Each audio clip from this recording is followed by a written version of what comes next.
Hi friends, അസ്സലാമു അലൈക്കും.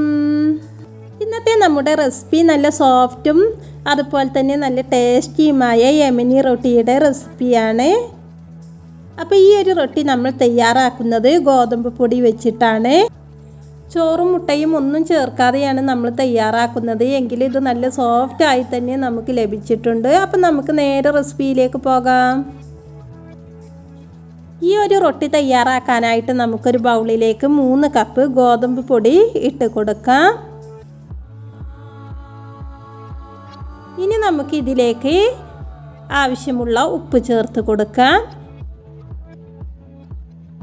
കൂടെ തന്നെ നമുക്ക് 1 ടീസ്പൂണ് ഓയിലും ചേർത്ത് കൊടുക്കാം. അപ്പോൾ ഞാൻ സൺഫ്ലവർ ഓയിലാണ് ചേർത്ത് കൊടുത്തത്. എന്നിട്ട് കൈവച്ച് നല്ല പോലെ ഒന്ന് മിക്സ് ആക്കിയെടുക്കാം. നല്ല പോലെ മിക്സ് ആക്കിയതിന് ശേഷം നമുക്ക് സാധാ നോർമൽ വെള്ളം ഉപയോഗിച്ച് കുഴച്ചെടുക്കാം. അപ്പം ഞാനിതിലേക്ക് പച്ചവെള്ളം തന്നെയാണ് ചേർത്ത് കൊടുത്തത്. ചുടുവെള്ളം ഒന്നും ചേർത്ത് കൊടുക്കേണ്ട ആവശ്യമില്ല. എന്നിട്ട് നല്ല പോലെ ഒന്ന് നമ്മൾ ചപ്പാത്തി മാവ് കുഴച്ചെടുക്കുന്ന ആ രൂപത്തിൽ തന്നെ ഒന്ന് കുഴച്ചെടുക്കാം.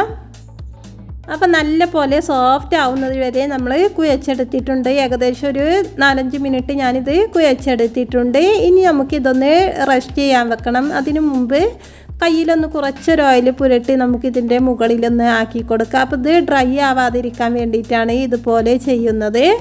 എന്നിട്ട് നമുക്ക് പാത്രത്തിൽ ഒട്ടിപ്പിടിക്കാതിരിക്കാൻ ബാക്ക് വശത്തൊക്കെ ആക്കി കൊടുത്തതിന് ശേഷം ഒരു 10 മിനിറ്റ് ഒന്ന് റെസ്റ്റ് ചെയ്യാൻ വേണ്ടി വെക്കാം. അപ്പോൾ ആ ടൈമിൽ അടച്ച് വെച്ചിട്ട് വേണം റെസ്റ്റ് ചെയ്യാൻ വെക്കാൻ.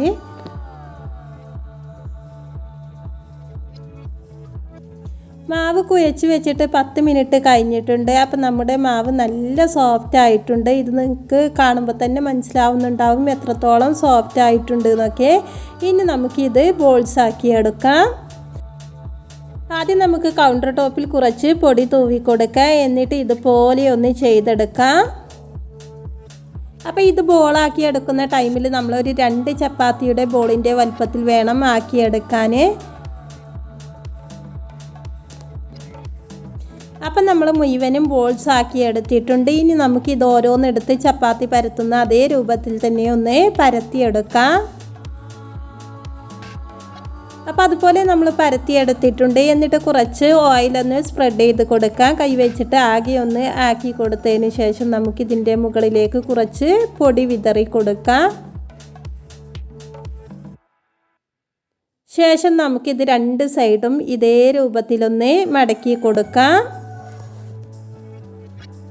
ഇനി ഇതിൻ്റെ മുകൾ വശത്ത് നമുക്ക് കുറച്ച് ഓയിലൊന്ന് സ്പ്രെഡ് ചെയ്ത് കൊടുക്കാം. എന്നിട്ട് കൈകൊണ്ട് ആകെ ഒന്ന് പുരട്ടി കൊടുത്ത ശേഷം നമുക്ക് നേരത്തെ ചെയ്തതുപോലെ തന്നെ കുറച്ച് പൊടിയൊന്ന് വിതറി കൊടുക്കാം.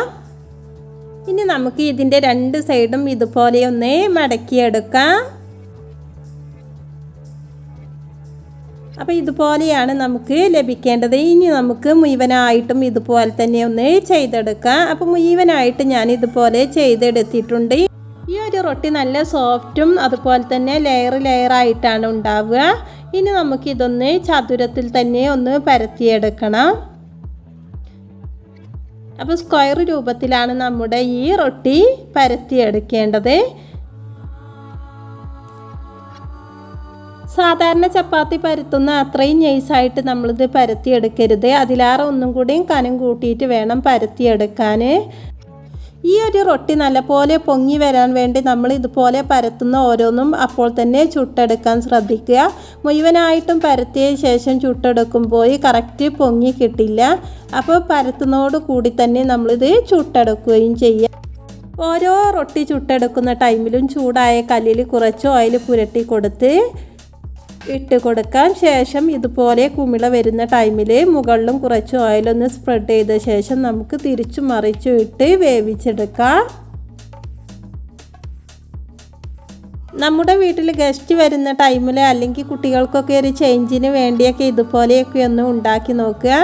നല്ല സോഫ്റ്റാണ്. നമ്മളിത് രാവിലെ ഉണ്ടാക്കിയാൽ വൈകുന്നേരം ആകുമ്പോഴും ഈ സോഫ്റ്റിൽ തന്നെ നമുക്കിത് ലഭിക്കും. ഇന്നത്തെ വീഡിയോ ഇഷ്ടമായാൽ ലൈക്ക് ചെയ്യുക, ഷെയർ ചെയ്യുക, കമൻറ്റ് ചെയ്യുക. അതുപോലെ തന്നെ നമ്മുടെ ചാനൽ സബ്സ്ക്രൈബ് ചെയ്യാതെ കാണുന്ന ഏതെങ്കിലും കൂട്ടുകാരുണ്ടെങ്കിൽ ഒന്ന് സബ്സ്ക്രൈബ് ചെയ്ത് സപ്പോർട്ട് ചെയ്യാൻ. പുതിയൊരു റെസിപ്പിയുമായി വീണ്ടും കാണാം ഇൻഷാ അല്ലാഹ്.